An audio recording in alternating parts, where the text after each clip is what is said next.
Welcome back to Saturday's Sports Special. The local governing body for tennis is not only overseeing the prowess of young players in competition, but also their well-being off the court. Garfield Jones tells us more.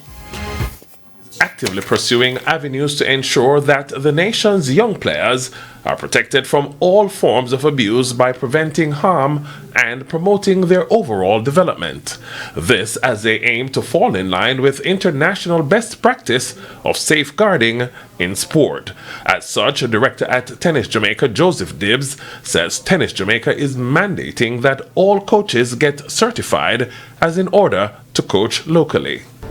We have embarked on a program that all our coaches be certified as professional coaches, whether by the PT or ITF. And with that, it's mandatory that they get a safe play certification that goes through all of the, what Mr. Beck was talking about, abuse of the athlete, what is required of them, and all of that.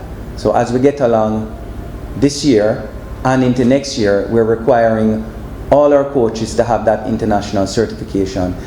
Dibbs says the coaches will be taken through a rigorous process before being certified. Doing that, it follows all that safe play, and if they don't get there and do the safe play, the certification is not going to be approved. And that happens every year, and they have updates to that every year, and they have to do tests and ensure that, and also they do some background checks and that sort of thing of the coaches before they become coaches.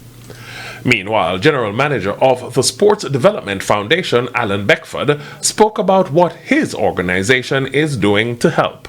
Safeguarding in sports, which is mental abuse, physical abuse, sexual abuse, ensure that we are running all the seminars and we're ensuring that we follow all the protocols. And I know that every international federation has very adequate protocols. We want to ensure that those things are done. We want to ensure that we take into consideration the whole science of sport, recovery, ensuring that our athletes, it's not just about training, but also what happens after training, before training, after training. Tennis Jamaica is the latest national sporting association to mandate that coaches be certified to practice their craft.